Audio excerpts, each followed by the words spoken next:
Yani niko kwenye mahusiano kuanzia asubuhi, jua likizama, niko kwenye uhusiano langu na zagamuana tu, sina hasara. Nife mimi nife na mizegemuko yangu na miamko wake. Yani na uhusiano liko mgongoni na nampenda vibaya mno mpenzi wangu. Yani yupo public yuko loki. Yani yeye utamuona lakini kujua tunavyoishi kidogo msikize malio kwetu si tuna shere.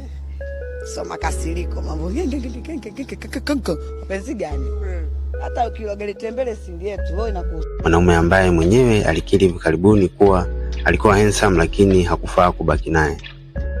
Alipitia mapenzi ya vurugu na mpenzi wake wa Nigeria, Hancho, hadi kufikia hatua ya kupigana hadharani. Alikuwa mwanamke anayetafuta upendo kwa nguvu kwenye mikono isiyo sahihi, akiamini kuwa ili mwanaume amuone lazima apige kelele au aonyeshe mwili wake.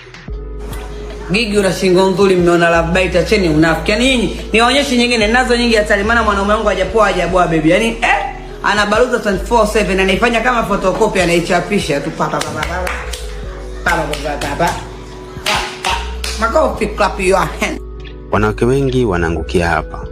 Unapoishi kwenye majeraha ya kuachwa na kudharauliwa, unaanza kuamini kuwa dharau ndio mtindo wako wa maisha. Unajikuta unazunguka kwenye mifumo ya wanaume wanaokutumia kama pambo la usiku lakini hawako tayari kukutambulisha mchana. Nakufanya kama mtoto wewe.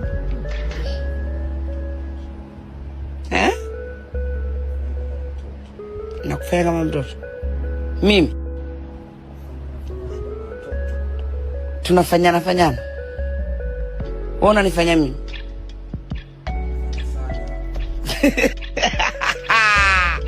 Kumekucha. Amkeni wafanya kazi oe, wafanyaji oe, igwe. Mvutano wa kisaikolojia unaanza pale mwanamke anapofika hatua inayoitwa the emotional exhaustion au uchovu wa nafsi. Gigi alishawahi kukiri kwenye mahojiano kuwa ustaa na sifa za mtandaoni haziwezi kulipa amani ya ndani ya chumba chake cha kulala. Bahati ya mtu silole mlango wazi. Kuolewa sio shengesha wala pambe. Afu nyinyi ile ni bahati. Wewe kuolewa sio kama kaondoa ndoa wewe. Mimi kuna vile natamani kujioa wewe.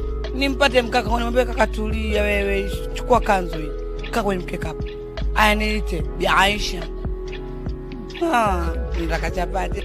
Alichoka kuitwa kiki, alichoka kuonekana mkorofi, na nafsi yake ikaanza kuulia ikihitaji mtu atakayeona utu wake chini ya lile jina la Gigiman.